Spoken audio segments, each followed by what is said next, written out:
Good morning all of you. आज हम लोग हिंदी सेक्शन को देखेंगे।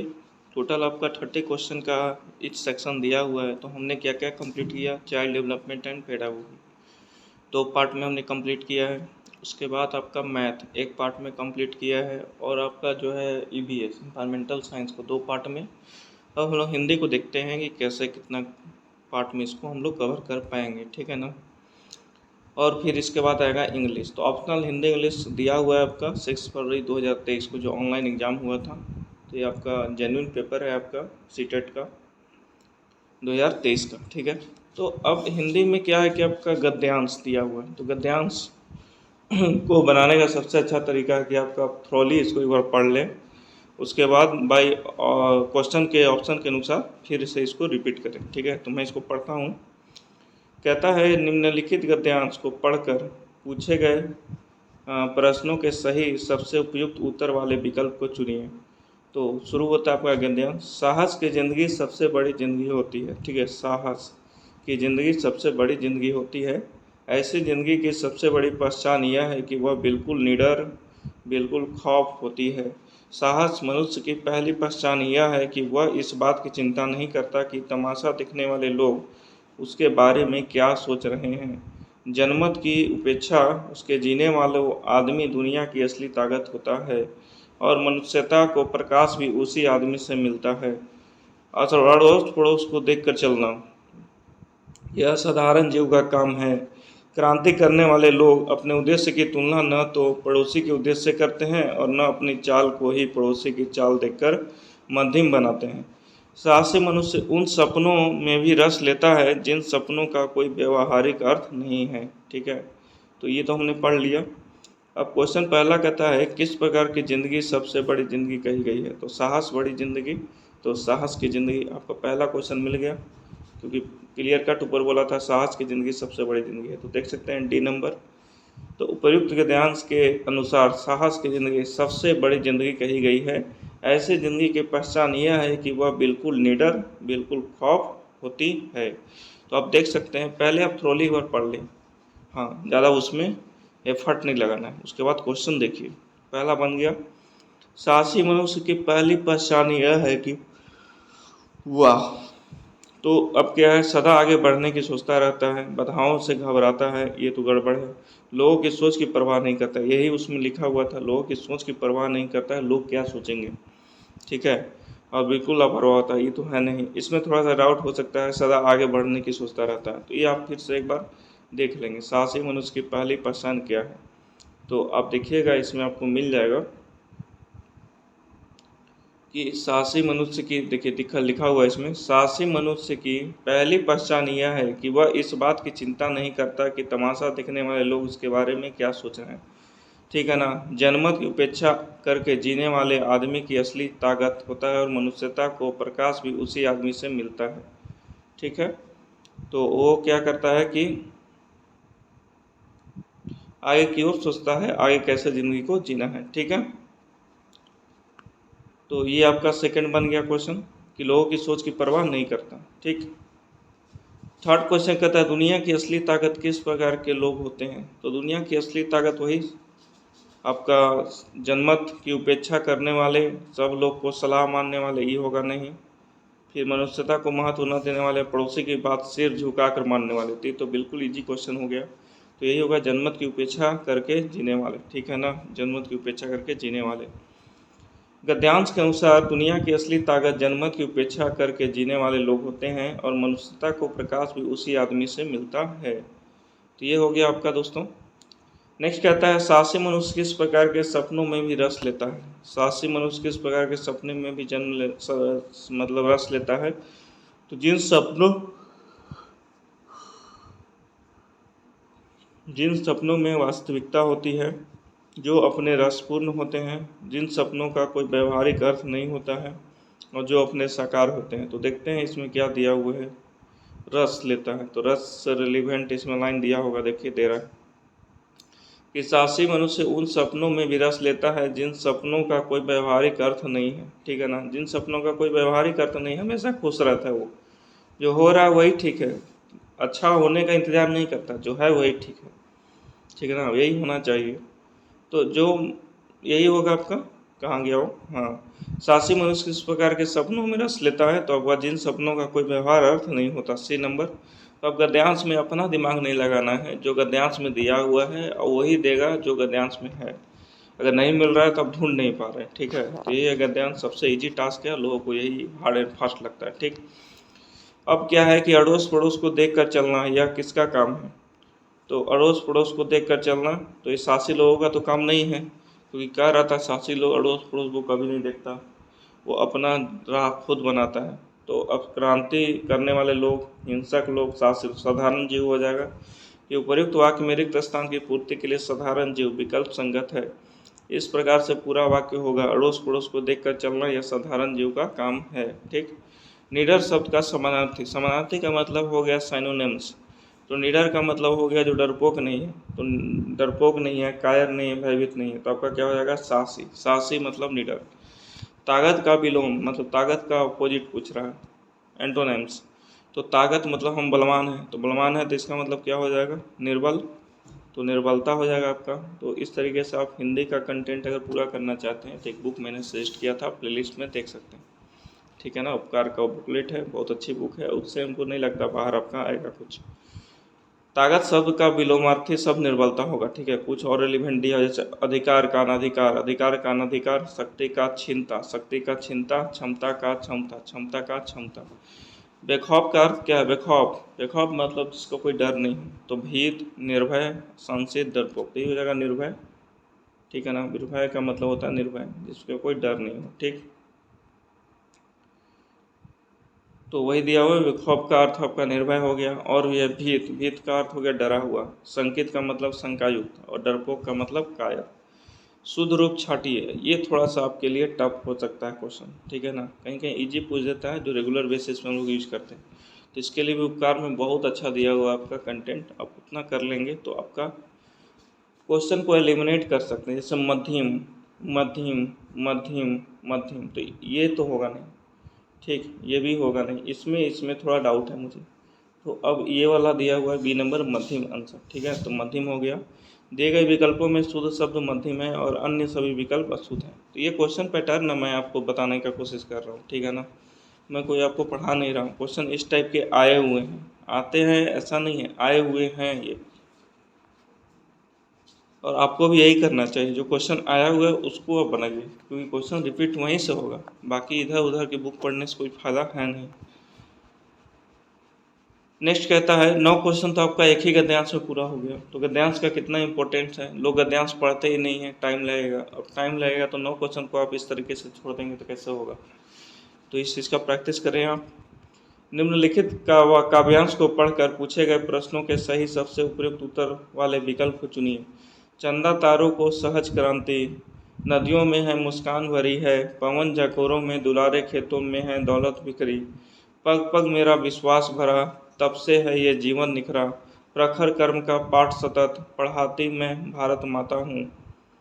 मैं ब्रज सदृश विपदाओं को भी अनायास सह लेती हूँ, सुधा धान कर औरों को मैं विष पीकर मुस्कुराती हूँ, धीरज का पाठ पढ़ाती हूँ, गौरव का मार्ग दिखाती हूँ, मैं सहज बोध में सहज शक्ति सुविवेकी भारत माता हूँ, ठीक है ना। तो यहाँ की नदियाँ और हवा में क्या अंतर है, ठीक है। तो आप इसको फिर से पढ़िएगा, ये थोड़ा सा टफ है, इसको समझना पड़ेगा। क्या कहता है? चंदा तारों की सहज क्रांति, नदियाँ हैं मुस्कान मेरी, नदियाँ में क्या है? मुस्कान है। और पवन झकोरों में दुलार, खेतों में दलित भिखारी, पवन झकोरों में क्या है? दुलार है, और खेत में क्या है? दौलत बिखरी। पग पग मेरा विश्वास भरा, तब से है जीवन निखरा, प्रखर कर्म का पाठ सतत पढ़ाती मैं भारत माता हूँ। मैं ब्रज सदृश विपदाओं को भी अनायास सह लेती हूँ, सुधा दान कर औरों को मैं विष पीकर मुस्कुराती हूँ, धीरज का पाठ पढ़ाती हूँ, गौरव का मार्ग दिखाती हूँ, मैं सहज बोध हूँ, मैं शक्ति बोध हूँ, शुभ विवेकी भारत माता हूँ।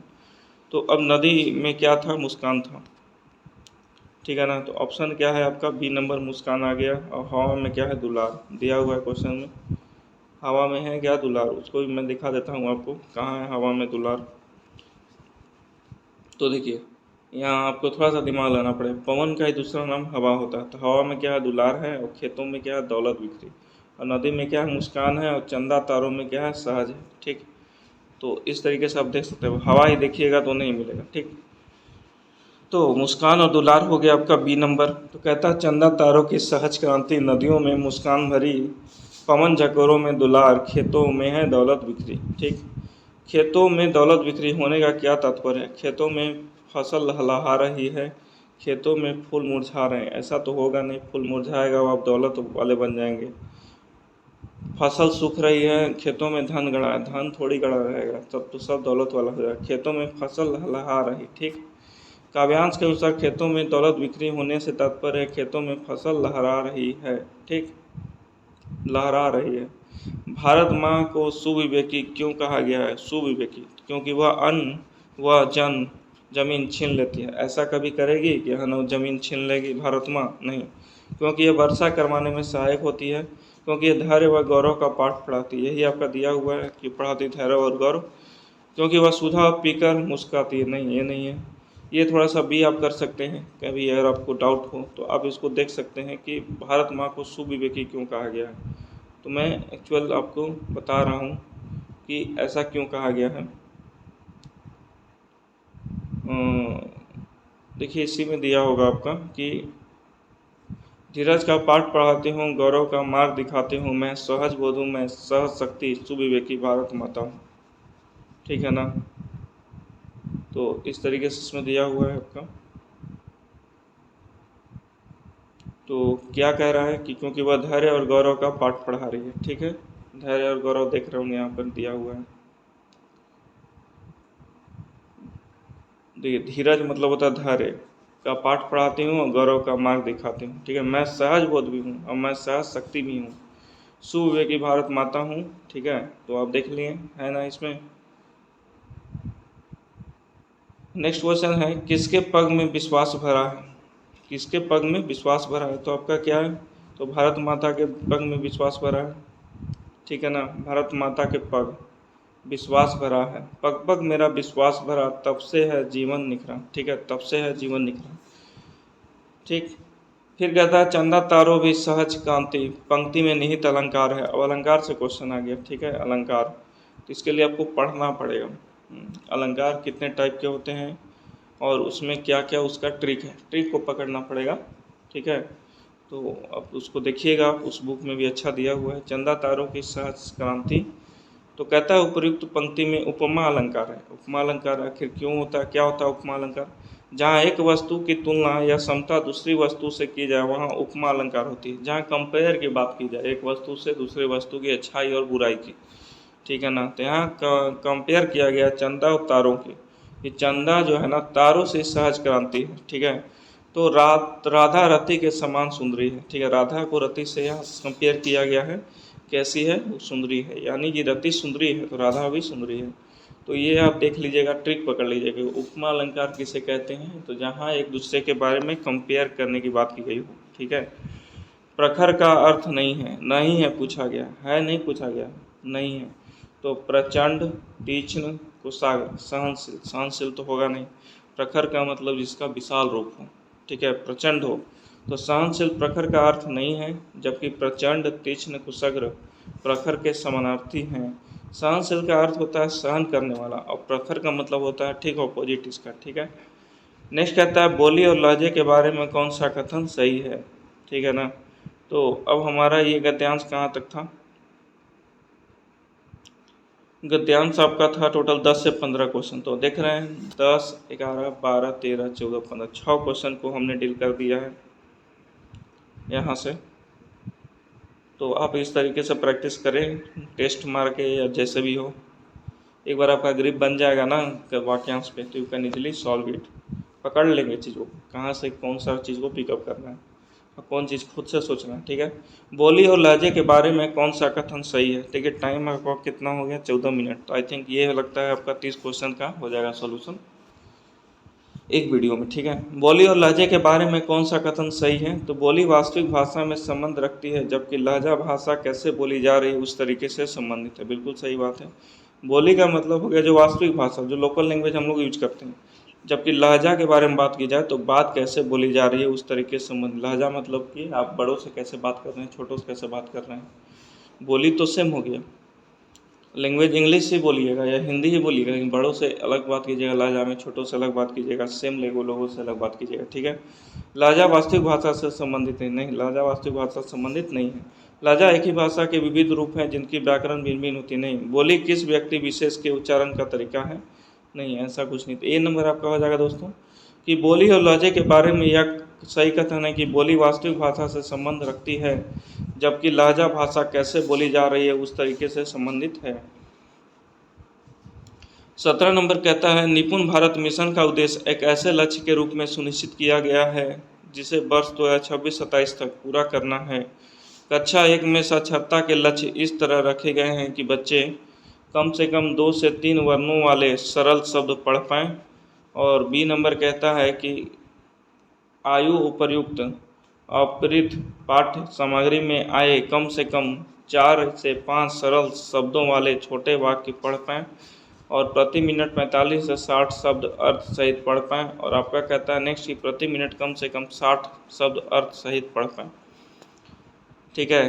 क्या कहता है कि निपुण भारत मिशन का उद्देश्य एक ऐसे लक्ष्य के रूप में सुनिश्चित किया गया है जिसे वर्ष 2026-27 तक पूरा करना है। कक्षा 1 में साक्षरता के लक्ष्य इस तरह रखे गए हैं कि बच्चे कम से कम 2 से 3 वर्णों वाले सरल शब्द पढ़ पाएँ। और सेकंड कहता है आयु उपयुक्त अपरिचित पाठ्य सामग्री में आए कम से कम 4 से 5 सरल शब्दों वाले छोटे वाक्य पढ़ पाएँ। और फिर कहता है प्रति मिनट 45 से 60 शब्द अर्थ सहित पढ़ पाएँ। और फिर कहता है प्रति मिनट कम से कम 60 शब्द अर्थ सहित पढ़ पाएँ। इसका बी नंबर दिया हुआ है कि आयु उपयुक्त अपरिचित पाठ्य पुस्तक में आए कम से कम 4 से 5 सरल शब्दों वाले छोटे वाक्यों को पढ़ पाएँ, ठीक है। तो बिल्कुल करंट बेसिस पे क्वेश्चन है आपका कि निपुण भारत मिशन का उद्देश्य एक ऐसे लक्ष्य के रूप में सुनिश्चित किया गया है जिसे वर्ष 2026-27 तक पूरा करना है, ठीक है। टारगेट भी है निपुण भारत मिशन का 2026-27। कक्षा 1 में साक्षरता के लक्ष्य इस तरह रखे गए हैं कि बच्चे आयु उपयुक्त अपरिचित पाठ्य सामग्री में आए कम से कम 4 से 5 सरल वाक्य शब्दों वाले छोटे वाक्य पढ़ पाएँ। नेक्स्ट कहता है 18 कि कक्षा 3 की अध्यापिका को अपने विद्यार्थियों के लिए श्रवण कौशल का आकलन करना है, तो उसे इसके लिए किस गतिविधि का संचालन करना चाहिए, ठीक है ना। कक्षा 3 की अध्यापिका को अपने विद्यार्थियों के श्रवण कौशल का आकलन करना है, तो उसे इसके लिए किस गतिविधि का संचालन करना चाहिए। तो पढ़ी गई सामग्री से शब्दों का अर्थ बताने के लिए कहना, सुनाई गई कहानी का परचित्र बनाने के लिए कहना। और फिर नेक्स्ट कहता है कि आपका जो है विद्यार्थी को 4-5 वाक्यों में स्वयं का परिचय देने के लिए कहना। फिर कहता है दिखाए गए चित्र का 3 वाक्यों में वर्णन करने के लिए कहना, ठीक है ना। तो अब इस टाइप का क्वेश्चन जो है कक्षा 3 की अध्यापिका को अपने विद्यार्थियों के लिए श्रवण कौशल का आकलन करना है, ठीक है। तो इसके लिए किस गतिविधि का संचालन करना चाहिए, तो सुनाई गई कहानी पर चित्र बनाने के लिए कहना। ये आपका आंसर दिया हुआ है, ठीक है। तो आप इसको देख लीजिएगा इसका कहाँ से मिलेगा कंटेंट इस टाइप के क्वेश्चन के लिए कि हमारा ग्रिप बन सके इस टाइप के क्वेश्चन को समझने में। कक्षा 3 की अध्यापिका को अपने विद्यार्थियों के श्रवण कौशल का आकलन करना है, ठीक है। इसके लिए सुनाई गई कहानी पर चित्र बनाने के लिए कहना चाहिए, ठीक। एक बालिका अपनी पसंद की कहानी की पुस्तक पढ़ रही है, ठीक है, नो डाउट। इस प्रकार के पठन को क्या कहेंगे, तो बारीकी से पठन, गहन पठन, सरसरी तौर पर पठन या विस्तृत पठन। मतलब अपनी पसंद की कहानी पुस्तक पढ़ रही है तो ये हो जाएगा विस्तृत पठन। एक बालिका अपनी पसंद की कहानी की पुस्तक पढ़ रही है, तो अभी चारों ऑप्शन को समझना पड़ेगा कि चारों ऑप्शन का क्या मतलब है।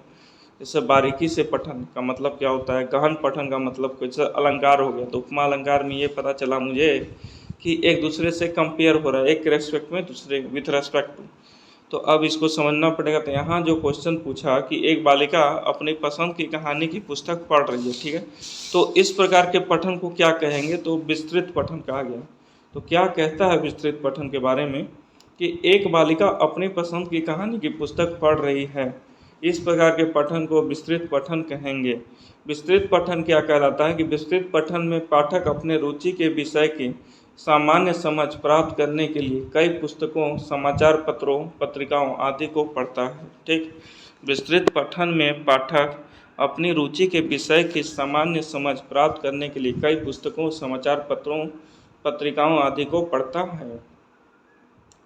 20 नंबर क्वेश्चन है, कक्षा 4 की अध्यापिका प्रक्रिया आधारित लेखन उपागम का प्रयोग कर रही है। लेखन पूर्व गतिविधि के दौरान वह किस युक्ति का अनुसरण कर सकती है? तो आपका हो जाएगा आपका ए नंबर ऑप्शन दिया हुआ है, मानस मंथन, ब्रेनस्टॉर्मिंग। कक्षा 4 की अध्यापिका प्रक्रिया आधारित लेखन उपागम का प्रयोग कर रही है। लेखन पूर्व गतिविधि के दौरान वह किस युक्ति का अनुसरण कर सकती है? तो मानस मंथन, ब्रेनस्टॉर्मिंग। कहता है कक्षा 4 की अध्यापिका प्रक्रिया आधारित लेखन उपागम का प्रयोग कर रही है। लेखन पूर्व गतिविधि के दौरान वह मानस मंथन युक्ति का अनुसरण कर सकती है। मानस मंथन यानी ब्रेनस्टॉर्मिंग यह शिक्षण की एक ऐसी विधि है जिससे अधिगमकर्ता के मस्तिष्क में किसी समस्या के समाधान हेतु विचारों या समाधान का स्फुटन किया जाता है। ठीक है ना। यह शिक्षण की ऐसी विधि है जिससे अधिगमकर्ता के मस्तिष्क में किसी समस्या के समाधान हेतु विचारों या समाधान का स्फुटन किया जाता है। नेक्स्ट कहता है कक्षा 3 की अध्यापिका अपने विद्यार्थियों के साथ पठन बोध का कार्य कर रही है। यह किस युक्ति का अनुसरण कर सकती है? तो पाठ में पढ़े गए कठिन शब्दों का श्रुतलेख करवाना, पढ़ी गई पाठ्य सामग्री पर आधारित प्रश्न पूछना और पढ़ी गई पाठ्य सामग्री में आए कठिन शब्दों के अर्थ याद करवाना और लिखवाना और पाठ्य सामग्री पढ़ने के दौरान सामने आ रहे संज्ञा शब्दों को रेखांकित करने के लिए कहना। तो आपका आंसर दिया हुआ है बी नंबर की पढ़ी गई पाठ्य सामग्री पर आधारित प्रश्न पूछना। ठीक है ना। कक्षा 3 की अध्यापिका अपने विद्यार्थियों के साथ पठन पोट का कार्य कर रही है। यह पढ़ी गई पाठ्य सामग्री पर आधारित प्रश्न पूछना युक्ति का अनुसरण कर रही है। ठीक। नेक्स्ट है 22 नंबर की एक पठन संबंधी गतिविधि जिसमें शिक्षार्थी पाठ्य सामग्री के विभिन्न हिस्सों को सुनते पढ़ते हैं, तत्पश्चात कार्य को पूरा करने के लिए सूचनाओं का आदान प्रदान करते हैं, यह क्या कहलाएगी? क्वेश्चन को मैं समझता हूँ फिर से कि एक पठन संबंधी गतिविधि जिसमें शिक्षार्थी पाठ्य सामग्री के विभिन्न हिस्से को सुनते पढ़ते हैं, तत्पश्चात कार्य को पूरा करने के लिए सूचनाओं का आदान प्रदान करते हैं, यह क्या कहलाएगी? प्रवाह के साथ पाठ्य सामग्री, प्रवाह के साथ श्रुत लेख। नेक्स्ट कहता है आपका डम सिराड और आपका नेक्स्ट कहता है जिज्ञासा श्रुतलेख। ठीक। वह जिज्ञासा श्रुतलेख मतलब एक पठन संबंधी गतिविधि जिससे शिक्षार्थी पाठ्य सामग्री के विभिन्न हिस्सों को सुनते पढ़ते हैं, तत्पश्चात कार्य को पूरा करने के लिए सूचनाओं का आदान प्रदान करते हैं, यह क्या कहलाएगी दोस्तों? जिज्ञासा श्रुतलेख। नेक्स्ट क्वेश्चन कहता है कि एक पठन संबंधी गतिविधि जिसमें शिक्षार्थी पाठ्य सामग्री के विभिन्न हिस्सों को सुनते पढ़ते हैं, तत्पश्चात कार्य को पूरा करने के लिए सूचनाओं का आदान प्रदान करते हैं, यह जिज्ञासा श्रुतलेख कहलाएगी। ठीक है ना। अब नेक्स्ट क्वेश्चन कहता है 23 नंबर की भारत सरकार द्वारा शुरू किए गए कार्यक्रम निपुण भारत मिशन का मुख्य केंद्र भाषा में बुनियादी कौशलों को मजबूत करना है, इसका पूरा नाम क्या है? तो निपुण का मेनली फुल फॉर्म पूछ रहा है। ठीक। तो पता होगा तो बनाइएगा, नहीं होगा तो नहीं बना पाइएगा। तो आप याद कर लीजिए, इसका बी नंबर है national initiative for proficiency in reading with understanding and numeracy. ठीक है। निपुण में देखा जाए तो एन हो गया आपका नेशनल, आई इनिशिएटिव और पी मतलब हो गया प्रोफिशिएंसी और यू मतलब हो गया अंडरस्टैंडिंग और आपका एन मतलब हो गया न्यूमरेसी। तो क्या कहता है? National initiative for proficiency in reading with understanding and numeracy. Next है आपका कि भारत सरकार कहता है भारत सरकार द्वारा शुरू किए गए निपुण भारत मिशन का मुख्य केंद्र भाषा में बुनियादी कौशलों को मजबूत करना है, इसका पूरा नाम है national initiative for proficiency in reading with understanding and numeracy. अब 24 क्वेश्चन क्या कहता है कि एक शिक्षार्थी ने अध्यापक द्वारा दिए गए भाषा कार्य को अपने सहपाठी या वयस्क की मदद से पूरा करना है। ठीक है। शिक्षक ने अध्यापक द्वारा दिए गए एक स्टूडेंट को अध्यापक द्वारा कुछ काम मिला है, टास्क मिला है भाषा से रिलेटेड, जो अपने सहपाठी या वयस्क की मदद से पूरा करना है। वह इस कार्य को बिना मदद के किस सीमा तक कर सकती है और कितना अपने वयस्क या अधिक सक्षम सहपाठी की मदद से कर सकती है? इन दोनों के बीच संभाव्यतया अंतराल को क्या कहते हैं, गैप को पूछ रहा हूँ। तो भाषा अर्जन उपकरण, आरंभिक साक्षरता, सादृशीकरण या निष्कर्ष विकास का क्षेत्र, निष्कर्ष विकास का क्षेत्र। इसका डी नंबर दिया हुआ है, निकट विकास का क्षेत्र। एक शिक्षार्थी ने अध्यापक द्वारा दिए गए भाषा कार्य को अपने सहपाठी या वयस्क की मदद से पूरा करना है। वह इस कार्य को बिना मदद से किसी सीमा तक कर सकती है और कितना अपने वयस्क या अधिक सक्षम सहपाठी की मदद से कर सकती है। इन दोनों के बीच की संभाव्यता अंतराल के निकट विकास का क्षेत्र कहा जाएगा। ठीक है ना। तो इस तरह के क्वेश्चन को कैसे हम बनाएंगे, तो इस तरह के क्वेश्चन को जब हम देखेंगे 3, 4, 5, 10 सेट का प्रैक्टिस करेंगे तो देखेंगे सेम पैटर्न का क्वेश्चन रिपीट हो रहा है और हुआ भी है। तो वहाँ से आप क्या करेंगे कि शॉर्ट रिवीजन के लिए वहाँ से आप एक टास्क अपना जो है नोट्स बना लेंगे। ठीक है ना। एक शिक्षार्थी ने अध्यापक द्वारा दिए गए भाषा कार्य को अपने सहपाठी या वयस्क की मदद से पूरा करना है।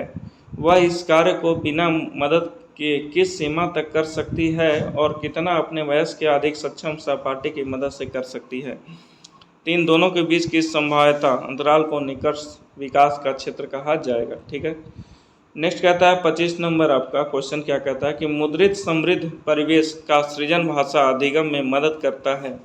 जो मुद्रित समृद्ध परिवेश का सृजन भाषा अधिगम में मदद करता है, कक्षा में इस प्रकार का परिवेश सृजित करने के लिए अध्यापक को क्या करना चाहिए।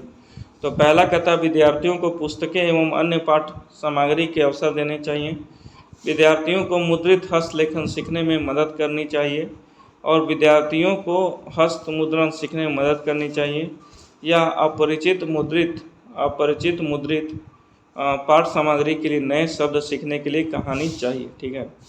तो अब क्या होगा इसका आंसर, तो इसका आंसर आपका दिया हुआ है ए नंबर। ठीक है, ए नंबर दिया हुआ है। तो ए नंबर क्या है कि ए नंबर है विद्यार्थियों को पुस्तकों व अन्य पाठ्य पुस्तकों पढ़ने के अवसर देने चाहिए। ठीक है ना। मुद्रित समृद्ध परिवेश का सृजन भाषा अधिगम में मदद करता है। कक्षा में इस प्रकार का परिवेश सृजित करने के लिए अध्यापक को विद्यार्थियों को पुस्तकें व अन्य पाठ सामग्री पढ़ने के अवसर देने चाहिए। नेक्स्ट क्वेश्चन है 26 नंबर, निम्नलिखित में से कौन सा क्रम प्रथम भाषा अर्जन के चरणों का सही क्रम है। आप देख सकते हैं सीटेट क्लास 1 to 5, ठीक है ना, जो 2022 में फॉर्म भराया था, लेकिन एग्ज़ाम कब हुआ था 6 फरवरी 2023 का शिफ्ट 1। ठीक है ना। शिफ्ट 1 मतलब एक ही दिन होता है एक पेपर, क्योंकि पेपर 1 और 2 दोनों होता है, तो दोनों एक ही दिन लेना पड़ता है। ठीक है। तो निम्नलिखित में से कौन सा क्रम प्रथम भाषा अर्जन के चरणों का सही क्रम है। तो बबलाना, 2 शब्दीय वाक्य चरण, 1 शब्दीय वाक्य चरण या संक्षिप्त वाक्य चरण। ठीक है ना। तो अभी हमको थोड़ा सा लग रहा है कि बबलाना ठीक है, 1 होना चाहिए यहाँ, 2 यहाँ, फिर उसके बाद संक्षिप्त वाक्य चरण। तो 26 का ये होगा नहीं। तो अब देखते हैं कौन सा इसमें दिया हुआ है, लेकिन यही दिया हुआ है कि प्रथम भाषा अर्जन के चरणों का क्रम है सही बबलाना, 2 शब्दीय वाक्य, 1 शब्दीय वाक्य चरण और संक्षिप्त वाक्य चरण। ठीक है। तो ए नंबर ही है, 1 शब्दीय, 2 शब्दीय और संक्षिप्त वाक्य। कहता है भाषा अर्जन का सिद्धांत चौमस्की का दिया हुआ है। प्रथम भाषा प्राकृतिक रूप से अर्जित की जाती है 6 से 10 महीनों में शिशु बड़बड़ाना शुरू कर देता है। ठीक है। जब बच्चा जन्म लेता है तो 6 महीने के बाद वो बड़बड़ाना बोलना, पापा को पा, मम्मी को माँ, मम को माँ बोलना शुरू कर देता है। ठीक है, बड़बड़ाना। तो पहला क्या है आपका प्रथम भाषा अर्जन के चरणों का सही क्रम। तो पहले बबलाना, ठीक है, बोलना शुरू करता है, फिर 2 शब्दीय वाक्य चरण करता है। ओह सॉरी मैं समझ नहीं पा रहा था। पहले बबलाना है, जैसे पिता बोलना है तो पहले प बोलेगा। ठीक है। फिर उसके बाद 2 शब्दीय मतलब पीता ऐसा बोलेगा, फिर 1 शब्दीय मतलब पीता बोलेगा, फिर संक्षिप्त वाक्य मतलब लंबा वाक्य को बोलना शुरू कर देगा। ठीक है, मेरा अंडरस्टैंडिंग थोड़ा दूसरा हो गया था। तो पहले क्या था बबलाना, फिर 2 शब्दीय वाक्य चरण, फिर 1 शब्दीय। ठीक है। और उसके बाद संक्षिप्त वाक्य को बोलना शुरू कर देता है। तो भाषा अर्जन का सिद्धांत किसने दिया था, चौमस्की ने। प्रथम भाषा प्राकृतिक रूप से अर्जित की जाती है, मतलब प्रथम भाषा आपको फैमिली में मिलेगा, सेकेंडरी जो लैंग्वेज है वो आपका स्कूल में मिलेगा। ठीक है ना। तो 6 से 10 महीनों में शिशु बड़बड़ाना शुरू कर देता है। नेक्स्ट क्वेश्चन है आपका कि यह विचार कि मनुष्य सहजात भाषा अर्जन उपकरण के साथ जन्म लेते हैं। ठीक है ना। यह विचार कि मनुष्य जो है सहजात भाषा अर्जन उपकरण के साथ जन्म लेते हैं किसके द्वारा प्रतिपादित है? तो लेव वाइगोत्स्की, नोम चोम्स्की, जीन पियाजे और जेरोम ब्रूनर। तो इसका क्या आंसर हो जाएगा आपका? नोम चोम्स्की। यह विचार कि मनुष्य सजात भाषा अर्जन उपकरण के साथ जन्म लेते हैं, यह कथन नोम चोम्स्की द्वारा प्रतिपादित है। नोम चोम्स्की को भाषा विकास का जनक माना जाता है। चोम्स्की के अनुसार बालकों में भाषा अधिग्रहण यंत्र एलईडी होता है, जिसकी सहायता से वह किसी भाषा को तीव्र गति से सीख सकते हैं। ठीक है ना? क्या कहता है कि यह विचार कि मनुष्य सहजात भाषा अर्जन उपकरण के साथ जन्म लेते हैं, यह कथन दोस्तों नोम चोम्स्की द्वारा प्रतिपादित है। नोम चोम्स्की को भाषा विज्ञान का जनक माना जाता है और चोम्स्की के अनुसार बालकों में भाषा अधिग्रहण यंत्र एलईडी होता है, जिसकी सहायता से वह किसी भाषा को तीव्र गति से सीख सकते हैं। 28 नंबर है आपका कि नए शब्द समझती है और उनका प्रयोग करती है, यह रूब्रिक किसका आकलन करेगा? नए शब्द समझती है और उनका प्रयोग करती है, यह रूब्रिक किसका आकलन करेगा? तो उच्चारण का, व्याकरण का, प्रवाह का या शब्द भंडार का? तो आपका हो जाएगा शब्द भंडार का। नए शब्द समझती है और उनका प्रयोग करती है, यह रूब्रिक शब्द भंडार का आकलन करेगा। बालक प्रथम अवस्था में निरर्थक शब्द का प्रयोग करते हैं। शब्द बोलने में बालक को एक समस्या उच्चारण की होती है। शुरू में बालक अनुकरण से ही उच्चारण सीखता है। ठीक है। नेक्स्ट है आपका 29 नंबर कि निम्नलिखित में से कौन सी गतिविधि मनुष्य के बच्चों के वाचन कौशल के आकलन हेतु प्रयुक्त नहीं की जानी चाहिए? निम्नलिखित में से कौन सी गतिविधि बच्चों के वाचन कौशल के आकलन हेतु प्रयुक्त नहीं की जानी चाहिए? तो आपका है पढ़े गए पाठ से शब्दों के अर्थ बताओ। पढ़े गए पाठ से शब्दों के अर्थ बताओ। तो क्या कहता है ये कि बच्चों के वाचन कौशल के आकलन हेतु पढ़े गए पाठ से शब्दों के अर्थ बताना उपयुक्त नहीं होता है। ठीक है। बच्चों को किसी पाठ से शब्दों का अर्थ बताना कठिन कौशल होता है, इसलिए उनको अर्थ का कौशल नहीं देना चाहिए। ठीक है। क्वेश्चन क्या था कि निम्नलिखित में से कौन सी गतिविधि बच्चों के वाचन कौशल के आकलन हेतु प्रयुक्त नहीं की जानी चाहिए? तो पढ़े गए पाठ से शब्दों के अर्थ बताओ, ये आकलन नहीं की जानी चाहिए। तो क्या क्या करना चाहिए? तो आप जिन परिधान को बहुत अधिक पसंद करते हैं उसके बारे में बताओ। अपने आप को 4-5 वाक्यों में परिचय दो और दिखाए जा रहे चित्र को 3 वाक्यों में वर्णन करो।